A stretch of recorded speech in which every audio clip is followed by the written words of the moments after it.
tudo bem? Hoje eu vou gravar um vídeo do comparativo do tamanho de chip das GPUs da Nvidia ao longo dos anos. Então, nesse vídeo, eu vou comparar como que o tamanho em si, fisicamente, do chip da Nvidia se manteve ou não ao longo dos anos. O chip, eu digo, realmente o bloquinho de silício.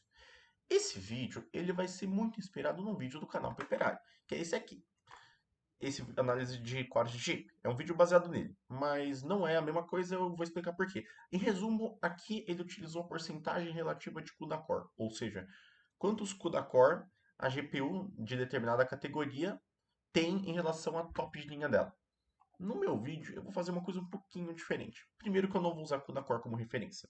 Eu vou utilizar outra conta, que é o tamanho em si do chip. Então, você pode ter um chip que é desabilitado, eu vou considerar ele como se ele fosse habilitado por completo. E segundo ponto, o vídeo dele é performance totalmente relativo, totalmente núcleos relativos. Aqui eu vou mostrar como que o tamanho de chip oscilou dentro de uma mesma geração. Então, um pouco disso que vocês vão ver que vai dar uma análise ligeiramente diferente. Essa é uma análise que eu não encontrei na internet, quando que você analisa o tamanho em si do chip, tanto que aqui está em milímetros quadrados, lá está em núcleos cúbicos. Tá? São medidas diferentes. Então, vamos começar com a série 50.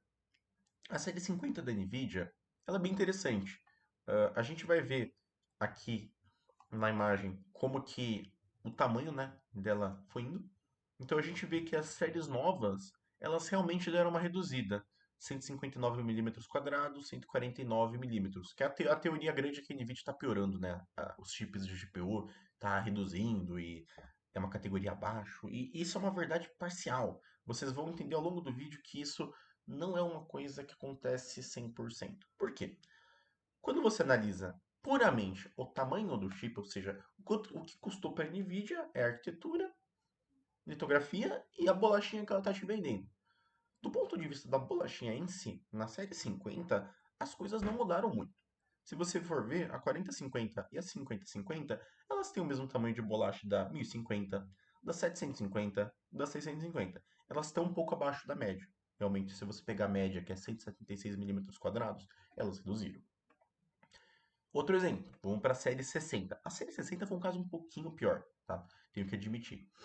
A série 60, a gente tem as séries novas, né? Que é 40, 60, 50, 60. Realmente você vai ver o número aqui, 159, 181, está muito mais próximo da média da série 50. Então, verdade, de fato temos uma 4060 e uma 5060 quase pro nível de uma série 50 da Nvidia. Mas elas não estão tão distantes assim como parece. Elas não estão tão distantes do normal. Porque se você for ver, tanto a 4060 quanto a 5060, elas não estão muito longe de uma 1060 em termos de DAI. Mas elas realmente, esse é um caso que realmente elas estão com DAI abaixo da média histórica. Então, sim, meio que uma série 60, ela está puxando um pouco para ser quase que uma série 50 da NVIDIA. Mas não totalmente. Você pega uma 1060, você vai ver que não é tão diferente o tamanho. E vocês logo mais vão entender o que, que aconteceu, né? Efetivamente o que aconteceu é que o DAI maior, né? A GPU maior, a GPU completa da geração, ela aumentou. Tanto a série, principalmente a série 50 e 60, desculpa, principalmente a série 50, ela aumentou muito o DAI. O DAI dela é fisicamente muito grande. Por isso que acontece alguns desses problemas. As GPUs tiveram que aumentar fisicamente. Aí aqui tem o silício relativo, né? O quanto de silício que você tem em relação ao silício top de linha. Então, por exemplo, a 4050, ela tem 26% do silício da 4090. A 650, ela tem 21% do silício da Titan série 700, porque elas são uma arquitetura. A série 600 e 700 são a mesma arquitetura. Então, quando a gente analisa esses números, primeiro, a 4050, se você pegar a bolacha de silício, ela está um pouquinho abaixo da média, mas não está muito. Ela está quase que na média dos 28,7% em termos de tamanho de silício. A 5060, 5050 realmente está abaixo. A 5050 você vai ver que ela está 19,9%. Não é uma coisa absurda, porque já houve série 50 como a 650 com 21%. Mas realmente você vê que ela está um pouquinho abaixo da média. A 50 não, mas 4050 está praticamente do mesmo nível de uma 1650 ou de uma 1050 em termos de tamanho de chip. Aí a gente vai para a série 60, aí temos um problema. A série 60 realmente está abaixo até da média da série 50. Então aqui a gente vê que a série 60 deu uma piorada legal. A 50 não tanto assim, mas principalmente a série 60, 26% do tamanho do silício top, 24% é pouco. Realmente elas estão muito mais próximas de uma série 50. Mas não é uma coisa tão absurda como alguns vídeos mostram. Lembrando que isso aqui não é o tamanho, não é a porcentagem de núcleo, tá? É a quantidade do bloquinho de silício. Quando a gente vai para a série 70, também temos uma coisa interessante. A gente começa com o tamanho de die ao longo dos anos, né? A gente vê a série 70. A série 70, novamente, ela tá estranha, ela tá baixa, mas ela não tá tão fora da média. A média é 337 milímetros quadrados. Aqui a gente tem 294, que era o mesmo tamanho da 770, que não é um valor tão longe de uma 1070. Então, assim, é um tamanho pequeno, né? Tanto que se você for ver, principalmente a 5070. 5070 é o mínimo histórico, em termos de tamanho de silício para uma série 70. É o mínimo. Ele está mais próximo da média realmente da série 60, que é 254. Então aqui a gente tem um problema. A 5070 tem um problema. A 4070, quando você analisa, não é tão distante do que já aconteceu. Se você pega a história dos chips, já houveram chips com um tamanho muito similar a 294 na série 70. Então não é um problema tão grande. Vamos agora a gente vai um pouco para a série 80. A série 80 também tem um pouco de problema, mas você já vê que o tamanho da bolacha de silício da série 80, ela já é maior do que a média da série 70. Então aqui a gente não tem um problema tão grave, né? Embora é um valor relativamente baixo. Mas se você compara com outras GPUs, a GPU da 5080, que o pessoal reclama tanto, ela é maior que a GPU da 1080. A gente pega a 680, uma GPU minúscula, né?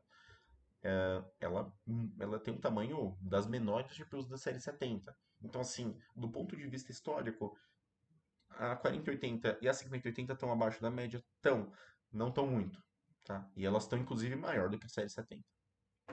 Agora, fazendo uma análise de tamanho relativo, a gente vê algumas coisas interessantes. Começando com a série 70 de volta. Sim, a 5070 realmente tem muito pouco DAI em relação ao DAI top de linha. Mas como eu falei, isso acontece porque o DAI da 5090 é o maior da história. Se vocês verem, eu vou mostrar aqui inclusive para vocês terem essa ideia logo. Os dois maiores DAIs da história são o DAI da 2000 Titan e da 5090. Então, quando você faz o tamanho relativo, você realmente vê uma redução grande na série 50. Mas isso acontece muito pelo fato de que a 5090 cresceu. Não é que por exemplo, não é que as GPUs da série 50 necessariamente reduziram muito. Algumas reduziram. Se vê a série 60, ela reduziu. Mas a gente pega esse exemplo da série 70, 80, elas não reduziram tanto assim em relação ao histórico. Você pega o histórico da série aqui 80, principalmente, praticamente está dentro da média de tamanho. Só 5070 que realmente é pequena.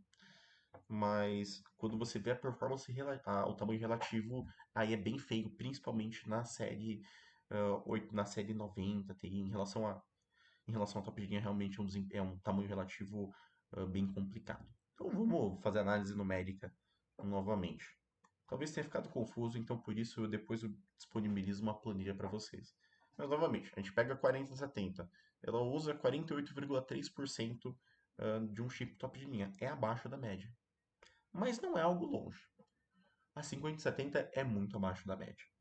Mas novamente, isso acontece pelo que eu comentei. 5090 é uma GPU muito grande e acima da média.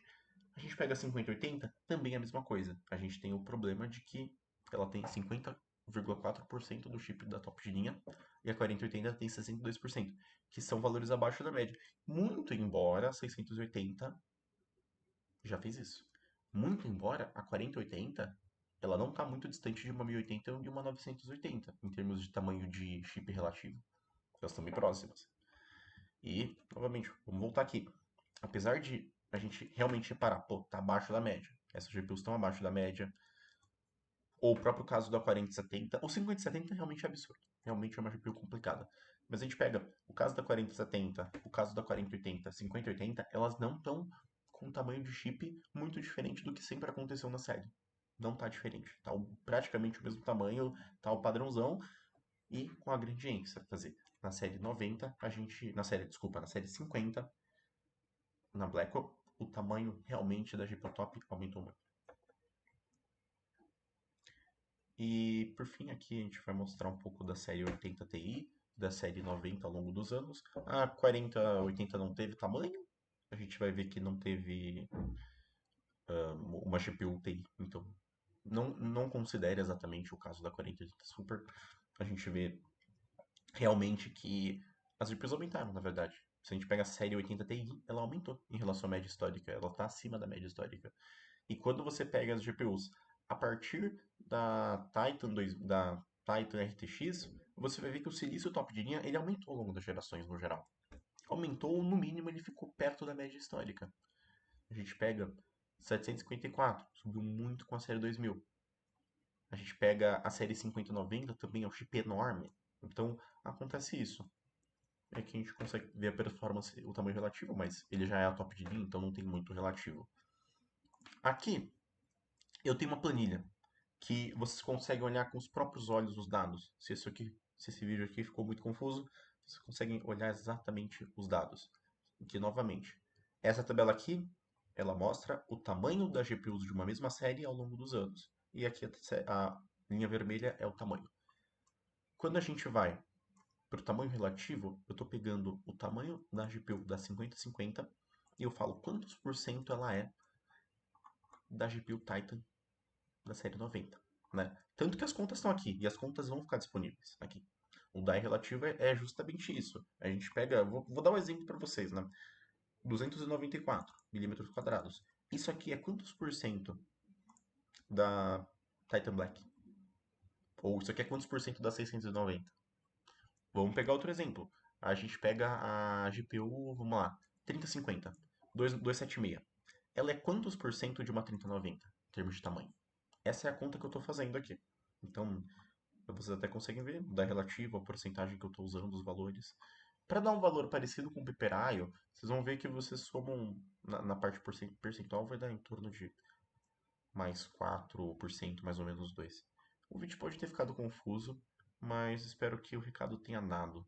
Para dar uma conclusão para vocês, o resumo de tudo isso aqui que eu apresentei para vocês é o seguinte: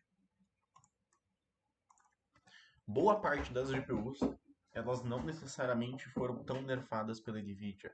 O que aconteceu, principalmente nas séries novas, foi um pouco da questão do aumento de tamanho das GPUs. As GPUs fisicamente ficaram maiores. E algumas GPUs, você consegue ver que elas não necessariamente estão muito longe da média histórica, quando você pega o tamanho da bolacha de silício. A série 50, a série da Blackwell, ela vai ter um grande problema, que é esse aqui. A 5090 é muito grande. E isso faz aparentar que as GPUs estão sendo muito nerfadas. Mas não, o que aconteceu é só que a top de linha ficou muito grande e para a Nvidia é mais caro. É como se você criasse uma categoria nova quando você faz isso. Né? Para a Nvidia eles estão gastando muito mais dinheiro com o wafer. Né? A gente vê que de fato a série 40 não é tão grande assim. Né? A gente vê que a série 40 ela não tem uma GPU grande, tão grande assim, né? E a gente vê que a série 1000, que o pessoal tanto elogiava, a GPU top deles não era muito grande em tamanho.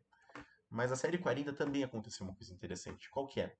A série 40, ela sucedeu a série 30. E a série 30 da NVIDIA, ela não é normal. Se você analisar muito bem, tanto a série 30 quanto a série 20, ambas são as maiores valores históricos da NVIDIA em termos de tamanho de silício. Para todas as categorias, você vai ver em praticamente todos os casos que a série 30 e a série 20 elas são os picos. Né? A gente pega a 2060, foi a maior GPU da história, série 60. A gente pega a 3050, ela foi a maior GPU histórica da série 50. Então, a gente vê que para suceder isso é difícil, né? Aqui, olha o tamanho da GPU da 2060, olha o tamanho da 3050. Então, a série 40, ela perdeu um pouco pelo fato de que as antecessoras dela foram acima da média histórica. Você consegue ver um pouco assim. Elas têm os chips da série 20 e da série 30 eram muito grandes, acima do normal. Então, a gente vê que a série 40, ela no geral, ela não desvia muito da média histórica, mas ela sucedeu gerações que estavam acima da média. Então, em resumo, isso que aconteceu. A série 50 você pode reclamar, principalmente a série a 2070 é um chip pequeno, a 5060 é um chip pequeno e muito abaixo da média histórica, mas não é uma coisa tão simples assim, não é uma coisa preto no branco como o canal Peperaio ele fala. Existem vários argumentos para defender o que ele defendeu e eu concordo com 90% deles. Mas eu só quis trazer uma análise diferente para vocês. Se inscreva no canal, deixe seu like e até a próxima.